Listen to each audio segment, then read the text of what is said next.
네. 오늘 성탄절에 우리에게 주시는 하나님의 말씀, 마태복음 2장 1절부터 12절까지의 말씀입니다.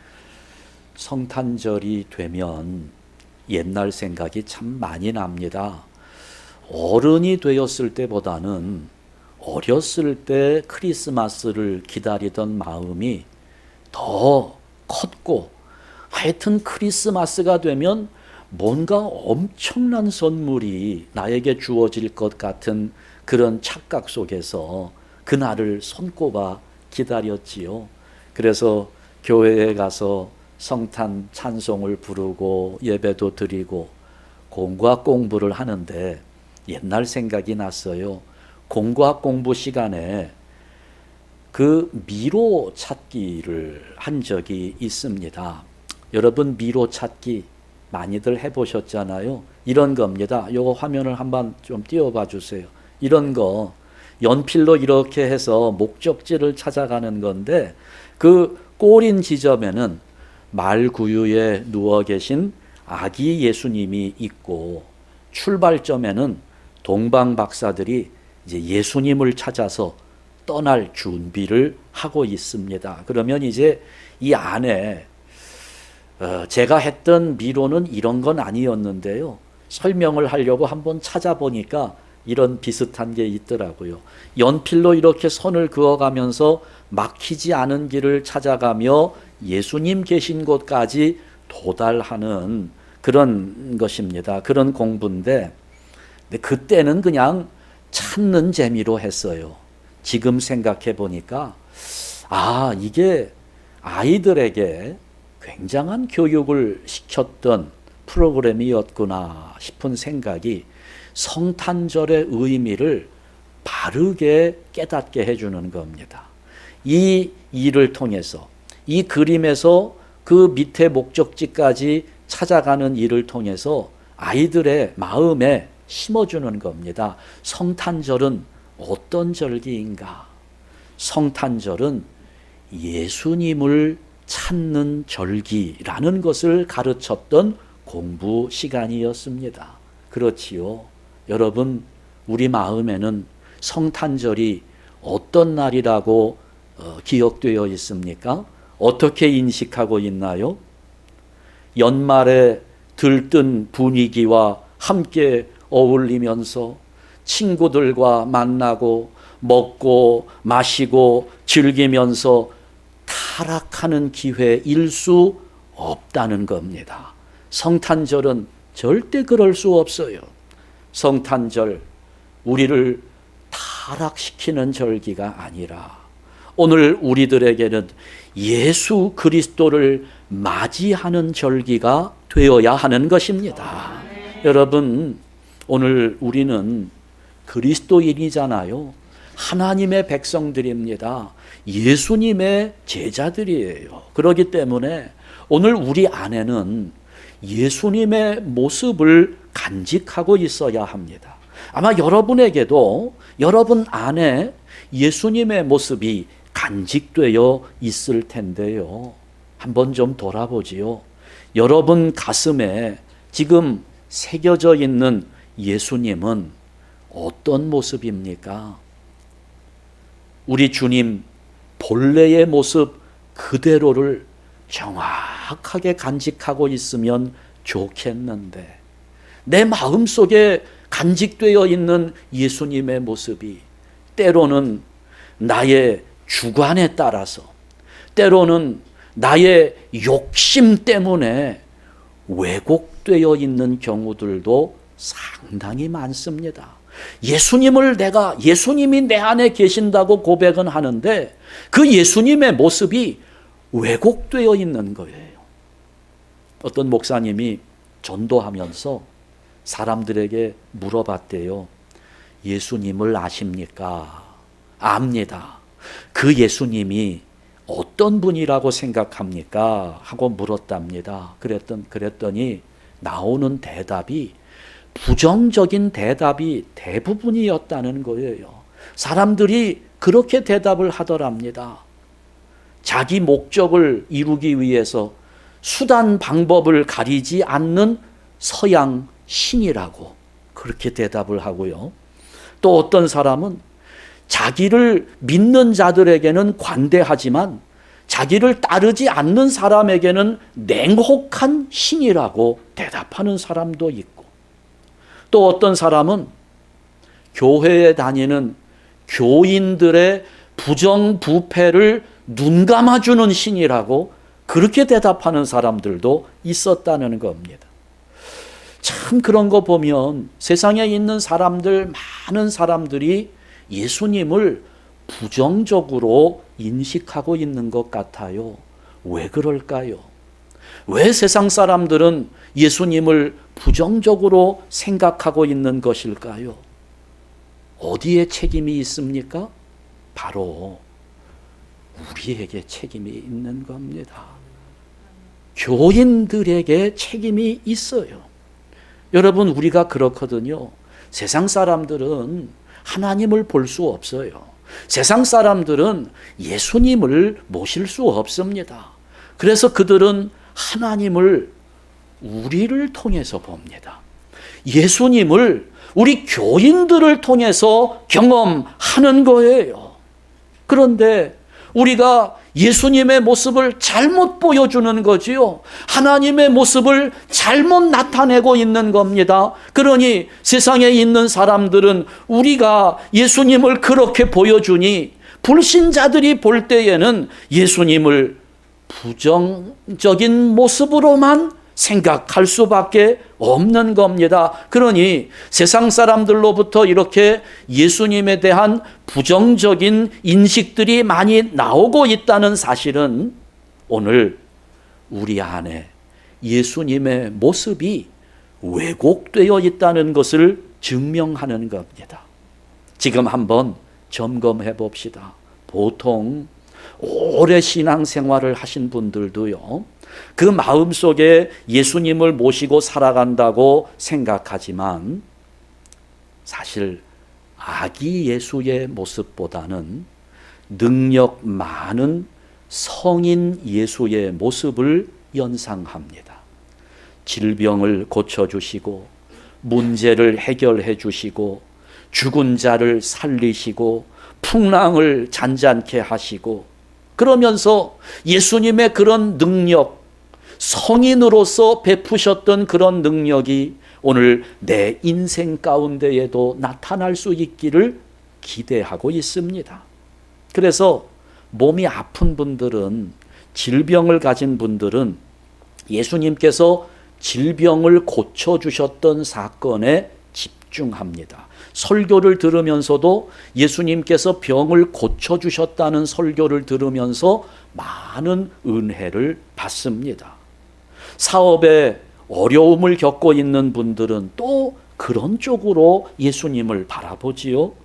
근심 걱정이 많은 사람들, 그런 분들이 제일 좋아하는 성경 구절, 예수님 말씀이 그거잖아요.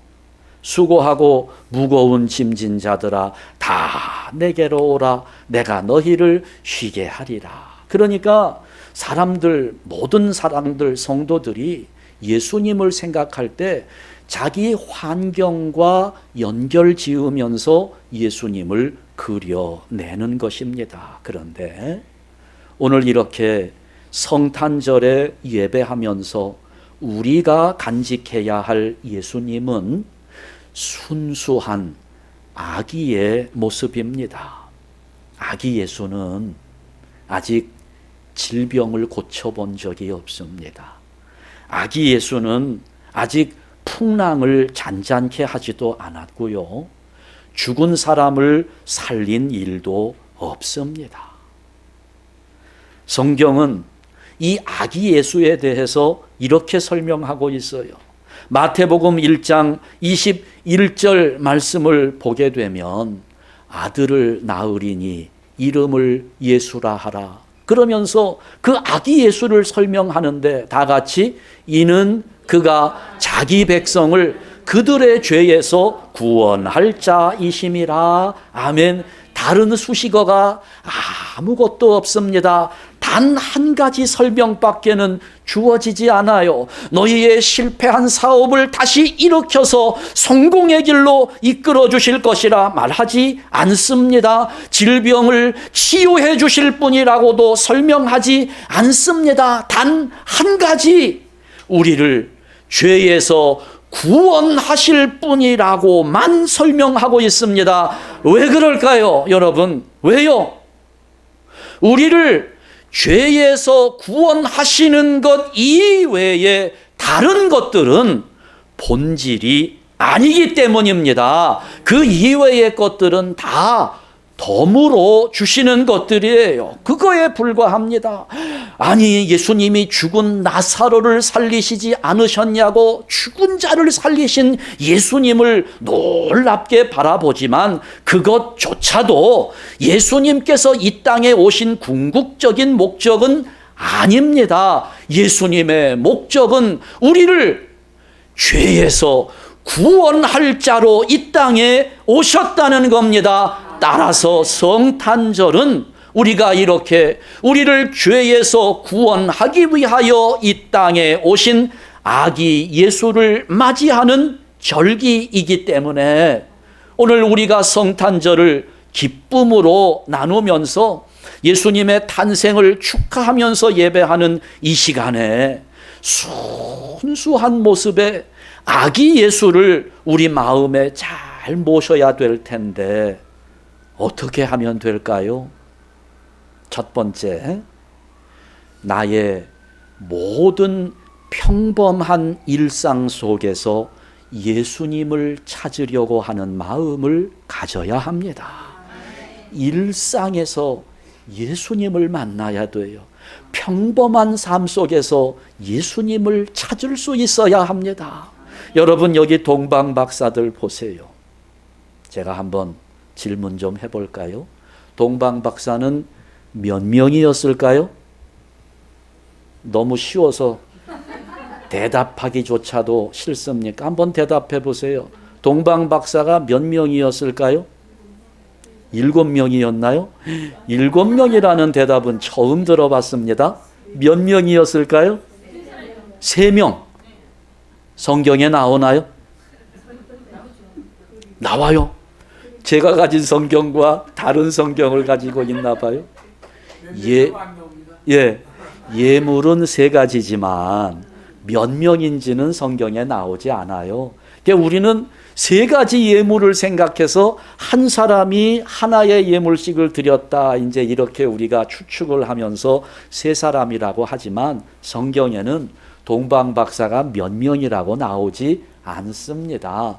동방 박사들이 3가지 예물을 드렸다는 거예요. 그러니까 여러분, 우리가 너무 그렇게 추측을 많이 하셔도 안 돼요. 2명이 와서 3가지 예물 드릴 수 있죠. 7명이 와서 3가지 예물 드릴 수 있어요. 그렇잖아요. 그러니까 앞으로는 일단 3명일 수도 있어요. 3명일 수도 있고 아닐 수도 있고 우리가 그걸 규정은 하지 맙시다. 일단 성경에는 안 나오니까. 자, 그런데 중요한 건 그거예요. 동방 박사가 3명이냐 7명이냐 이걸 따지는 것은 아무것도 중요한 게 없습니다. 중요한 것은 이 동방 박사들이 어떻게 했는지를 생각해 보아야 하는 겁니다. 어떤 분은 이 동방 박사들의 이야기가 꾸며낸 소설이라고 하시는 분들도 계세요. 그런데 역사적으로 보면 고고학적으로도 증명이 되고요. 천문학적으로도 증명이 되는 사실이 있습니다. 고고학자들이 바벨론의 설형 문자로 기록된 문서들을 해독하는데요. 이걸 보니까 그 예수님 태어날 즈음에 그 바벨론 시파르라고 하는 도시가 있는데 거기에 별을 관측하는 아주 오래된 천문대가 있답니다. 근데 그 천문대 안에 별들의 움직임을 기록한 내용들, 문서가 보존되어 있는데 날짜별로 그걸 다 기록을 했다는 거예요. 그런데 예수님 탄생하실 즈음에 딱 그 날짜를 보니까 거기에 아주 정확하게 기록을 해놨는데 예수님 탄생하실 그 즈음에 800년 만에 한 번 일어날까 말까 한 우주의 쇼가 일어났다는 겁니다. 서로 가까워지기 힘든 별들이 아주 가깝게 근접하는 일이 일어난 겁니다. 그래서 그 당시에 벌써 2000년 전이잖아요. 그 당시에 그 바벨론 천문학자들이 별을 관측하면서 그 별들이 접근하고 있는 것을 기록에 남겼는데 이렇게 써놨대요. 목성이 물고기 자리에서 토성과 만나다. 이렇게 써놨대요. 그러면서 그 일이 5번 연속적으로 일어났다는 겁니다. 목성과 토성이 물고기 자리에서 만나는 일이 5번이나 일어났다. 그게 그러니까 고대인들의 눈으로 볼 때에는 이 큰 별들이 하나씩 따로 보이는데 가깝게 근접하니까 빛이 하나가 돼서 큰 별로 보이게 됐다는 겁니다. 아주 희한한 일이 일어났다는 거지요. 아니 근데 그게 그러면 그렇게 목성과 토성이 물고기 자리에서 만난 거하고 예수님 탄생하신 거하고 무슨 상관이 있느냐고 우리가 질문할 수 있겠습니다만은 그 당시에 이제 천문학자들이 그런 생각을 한 거예요. 목성은 세계를 지배하는 별로 보았습니다. 물고기 자리는 세계의 종말의 상징으로 보았습니다. 그리고 토성은 팔레스타인 지역을 상징하는 것으로 그렇게 보았다는 겁니다. 그러니까 이 천문학자들이 그걸 그렇게 해석하는 거예요. 물고기 자리에서 목성과 토성이 만나는 이런 현상은 말세에 팔레스타인 지역에서 세계를 지배할 왕이 태어난다. 이렇게 해석을 한 것입니다. 성경학자들, 우리가 뭐 그런 천문학, 그런 기록들 이걸 의지할 필요는 없어요. 그러나 성경은 분명하게 동방의 박사들이라고 얘기를 했습니다. 성경학자들은 바벨론이라고 생각합니다. 우리가 알고 있어요. 유대 나라와 바벨론의 관계를 알고 있습니다. 유대는 바벨론에게 멸망당했습니다. 예루살렘 성이 망하게 될 때 이스라엘의 유대 지역에 있는 많은 사람들이 포로가 되어 바벨론으로 잡혀갔습니다. 그들은 거기에서 70년 동안 포로 생활을 하게 되는데 그 포로들 가운데에는 엘리트 유대인들이 굉장히 많았습니다. 대표적인 사람이 다니엘 같은 사람들이에요. 엘리트입니다. 아주 총명하고 하나님의 신이 충만했던 그런 사람들이 그 포로 가운데 섞여 있던 거예요. 그러다가 하나님께서 유대 백성들을 다시 예루살렘으로 귀환을 시키는데 3차례에 걸쳐서 돌아오게 됩니다. 그때 그 바벨론에서 살던 중에 이미 자리를 잡은 많은 유대인들이 귀환하는 대열에 동참하지 않았습니다. 내가 이제 여기 자리를 잡았으니 나는 여기서 살리라. 남아있는 유대인들이 굉장히 많았던 거예요. 그 유대인들과 친하게 지내는 바벨론 사람들이 생겨났습니다. 유대인들은 하나님의 말씀을 그들에게 전합니다. 메시아가 태어날 것이다.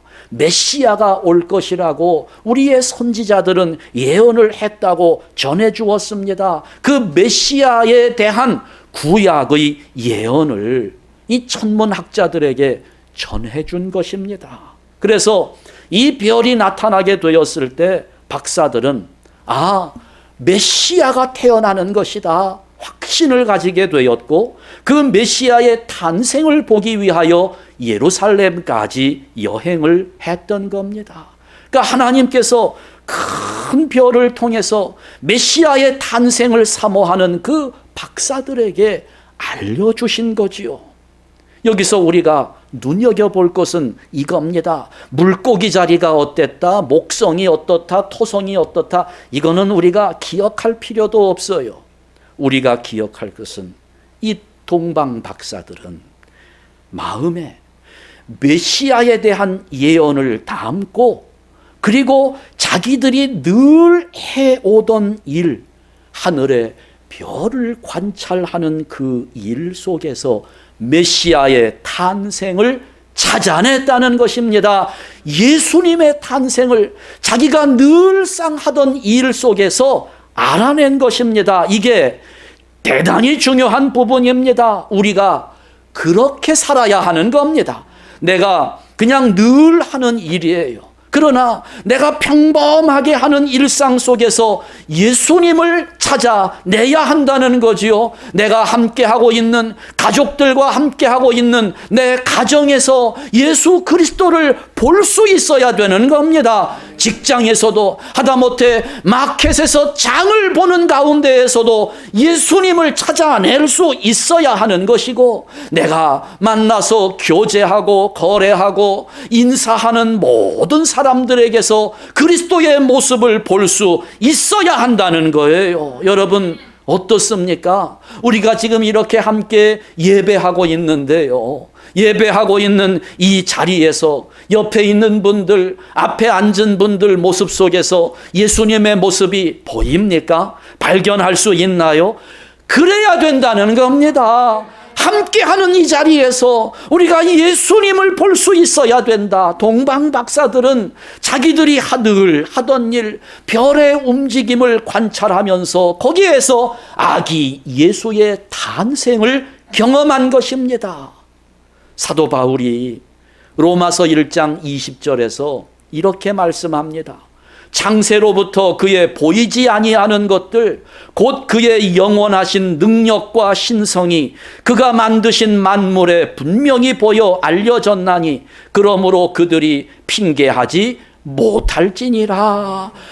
어디에서든지 우리가 예수님을 찾을 수 있다는 거예요. 여러분, 내 모든 삶의 영역에서 내가 대하고 있는 모든 것으로부터 날마다 예수님을 발견하고 그 예수님과 동행하는 복된 성도가 되시기를 주님의 이름으로 축원합니다. 두 번째, 순수한 동기를 가지고 예수님을 찾아야 합니다. 예수님을 여러분은 왜 찾으셨습니까? 지금 동방 박사들이 예수님을 찾아온 동기는, 목적은 정말 순수했습니다. 세계를 지배할 왕이 태어났으니 그 왕께 경배하는 것이 예수님을 찾아온 유일한 목적이었습니다. 그거 하나예요. 그래서 그들은 예물을 드리는데, 그들이 드렸던 예물을 보면 이 동방 박사들이 얼마나 순수한 마음을 가지고 있는지 알 수 있어요. 세 가지 예물, 황금과 유향과 모략을 드렸습니다. 이것은 예수님의 삶을 예언하는 물건들이었습니다. 황금을 드립니다. 한 나라의 왕이 태어났을 때 바치는 예물입니다. 예수님 이 땅에 왕으로 태어나셨다는 겁니다. 유향을 예물로 드렸습니다. 유향은 제사장이 기도할 때 사용하던 물건입니다. 예수님은 우리를 위한 영원한 대제사장이라는 것입니다. 모략을 드립니다. 시체에 썩는 것을 방지하는 재료입니다. 박사들은 예수님께서 우리를 위하여 죽으실 것과 또 부활하셔서 우리에게 영원한 생명이 되실 것을 예견하고 있었던 거예요. 예수님의 일생을 세 가지 예물에 담아 드린 겁니다. 그러면서 그 앞에 경배했습니다. 그리고 돌아갔어요. 여러분, 사람들마다 예수님을 찾는 동기가 다 달라요. 오늘 본문에서 예수님을 찾는 또 한 사람이 나타납니다. 헤로드 왕입니다. 헤로드 왕도 예수님을 찾아요. 동방 박사들에게 가서 아이를 찾으면 나에게도 좀 알려달라고 이야기합니다. 나도 좀 찾아가야 되겠다는 거지요. 그런데 자기는 경배하겠다고 거짓말하지만 그 속에는 그 이 세상의 왕으로 태어났다는 예수를 죽이려고 하는 동기로 예수님을 찾았습니다. 완전히 극단입니다. 왕께 경배하고자 예수를 찾는 사람이 있고 그 예수를 죽이고자 예수님을 찾는 사람도 있다는 겁니다. 여기서 오늘 우리가 왜 예수님을 찾고 있는지 우리의 모습을 바로 잡아야 합니다. 예수님을 찾는 올바른 자세 무엇일까요? 왜 예수님을 찾습니까? 받기 위함이 아니라 드리기 위한 목적이어야 하는 것입니다. 박사들은요, 아기 예수께로부터 받은 것이 아무것도 없습니다. 그냥 자기들이 정성껏 준비한 예물을 아기 예수 앞에 드렸습니다. 우리도 그래야 합니다. 받기 위함이 아니라 주님 앞에 드리기 위함입니다. 무엇을 드릴까요? 무엇을 드리면서 우리 예수님께 경배해야 될까요? 생각해 보았습니다. 헌금을 많이 드릴까? 여러분, 예수님께서 우리가 사용하는 돈 얼마나 필요하실까요? 사도 바울은 이렇게 말합니다. 로마서 12장 1절에서 그러므로 형제들아 내가 하나님의 모든 자비하심으로 너희를 권하노니 다 같이 너희 몸을 하나님이 기뻐하시는 거룩한 산 제물로 드리라. 이는 너희가 드릴 영적 예배니라. 아멘. 뭘 드릴까요? 뭘 드리라고 합니까? 너희? 아니 그러면 하나님이 내 육신, 내 이 살덩어리를 기뻐하시나? 여러분 어때요? 너희 몸을 드리랍니다. 이 땅에 왕으로 오신 아기 예수를 맞이하면서 우리가 드려야 할 것이 이 몸이라는 거예요. 하나님이 내 이 살덩어리를 그렇게 좋아하시나? 내 육체, 여러분 썩어 문드러질 이 육체가 우리 주님 앞에 과연 예물이 될 수 있을까요? 그런데 바울은 몸을 드리랍니다. 몸을. 이게 무슨 말일까요? 나의 썩어질 육체를 의미하는 것이 아닙니다. 몸뚱이를 말하는 것이 아니에요. 사도 바울은 이야기합니다. 그리스도의 몸은 교회라고 말씀하고 있습니다. 교회는 그리스도의 몸입니다. 그러니 주님께서 피 흘려 세우신 이 교회가 하나님 앞에 드릴 거룩한 산 제물이 되는 겁니다. 너희 몸, 너희가 지체가 되어서 너희가 이루고 있는 주님의 몸, 이 교회. 예수님은 나의 구원자이십니다. 하나님의 아들이신 예수님은 나의 그리스도가 되십니다. 라는 고백으로 우리가 하나가 될 때 이루어지는 그 몸을 하나님께 드리라는 것입니다. 그 고백으로 하나가 되는 거, 예수님이 나의 그리스도이십니다. 하나님의 아들이신 예수님, 나의 구세주이십니다. 이 고백 위에서 하나가 된 우리의 몸을 하나님 앞에 바쳐 드리는 것. 2022년 이 성탄절에 우리의 구세주가 되시는, 우리의 그리스도가 되시는 예수님 앞에 우리의 신앙 고백으로 하나 됨을 예물로 드리면서 크게 기뻐하는 성도들 되시기를 주님의 이름으로 축원합니다. 세 번째, 이런 성도들을 하나님은 분명하고 확실하게 인도해 주신다는 것입니다. 지금 동방 박사들이 처음 출발할 때의 목적지는 팔레스타인이었습니다. 그래서 그들은 예루살렘을 찾아갔어요. 예수님 탄생하신 자리가 베들레헴일 것이라고는 생각하지 못했습니다. 다만 별의 움직임을 보면서 팔레스타인에 왕이 태어나신다고 생각했으니 왕궁으로 찾아갔던 것입니다. 2절 말씀을 한번 우리가 다시 보시게 되면 유대인의 왕으로 나신 이가 어디 계시냐? 우리가 동방에서 그의 별을 보고 그에게 경배하러 왔노라. 어떻게 왔다고요? 그의 별을 보고 왔습니다.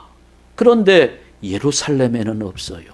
베들레헴이라고 생각하지 못했습니다. 아니, 여기까지 왔는데 헛수고했구나. 헛걸음질 얼마나 허탈했을까요? 그런데 예루살렘에는 왕이 태어나지 않았다는 말을 듣고 가는데 9절을 보니까 박사들이 왕의 말을 듣고 갈새 동방에서 보던 그 별이 어떻게 됩니까? 문득 앞서 인도하여 가다가 악이 있는 곳 위에 머물러 섰는지라. 그들은 큰 별을 보고 여기까지 왔어요. 그런데 예수님을 찾지 못했습니다. 그랬더니 하나님의 인도하심이 어떻게 돼요? 별이 움직이는 겁니다. 그 별을 따라가니까 별이 멈추어 서는 거예요. 그곳에 예수님이 계셨습니다. 하나님의 인도하심이 깊어지고 있는 겁니다. 그러다가 나중에는 어떻게 돼요? 경배하고 나서 헤롯이 찾아오면 안 되니까 하나님께서 그들에게 계시를 주시는데 꿈에 헤롯에게로 돌아가지 말라고 직접 말씀하시며 지시해 주시는 겁니다. 여러분, 여기에서 뭔가 변화를 느끼실 수 있어야 돼요. 하나님께서 이 동방의 박사들을 인도하시는 그 인도하심의 깊이가 달라지고 있는 겁니다.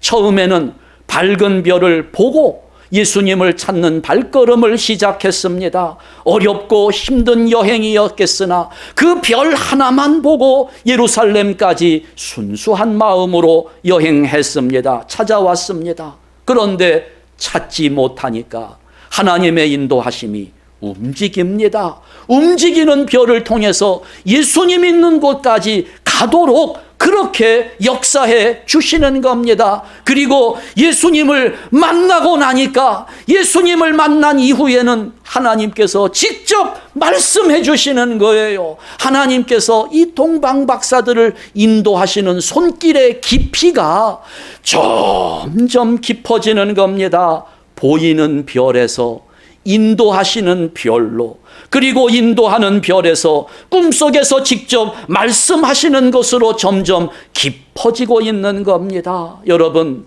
예수님을 순수한 마음으로 찾아가는 사람에게 하나님은 점점 더 깊어지는 인도의 손길을 허락해 주신다는 사실, 이걸 확신해야 되는 것입니다.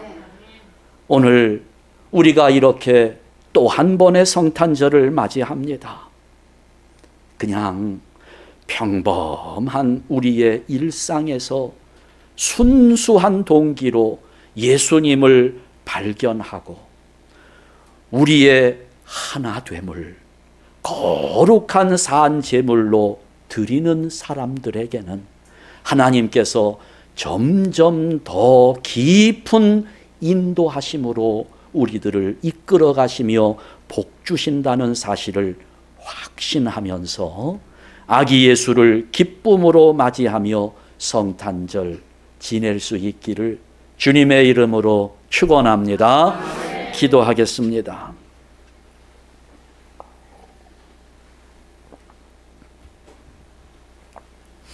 하나님 아버지, 어두운 세상에서 방황하는 죄인들 불쌍히 여기시고 동방 박사들을 하늘의 별로 인도하신 것처럼 오늘 우리에게 빛 되신 예수 그리스도를 허락해 주신 은혜에 감사를 드립니다.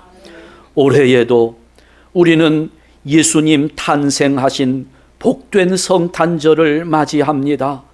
하나님의 임재와 하나님의 영광을 경험하는 성탄절 되게 하여 주시옵소서. 그저 우리 인간들의 쾌락을 쫓아다니며 타락하는 일들 버리게 하여 주시고 성탄의 주인공이신 우리 주 예수 그리스도를 찾아 만나는 은혜의 성탄절 되게 하여 주시옵소서. 매년 성탄절을 맞이하다 보니 이제는 그만 감격도 사라지고 그 의미까지도 날이 갈수록 변질되어 가고 있음을 봅니다.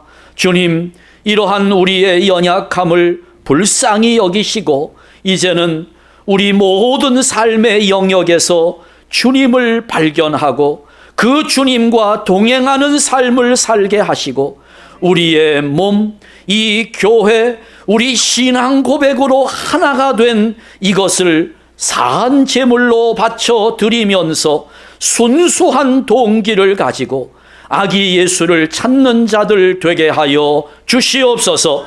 말씀이 육신이 되어 이 땅에 오신 예수 그리스도의 이름으로 기도하옵나이다.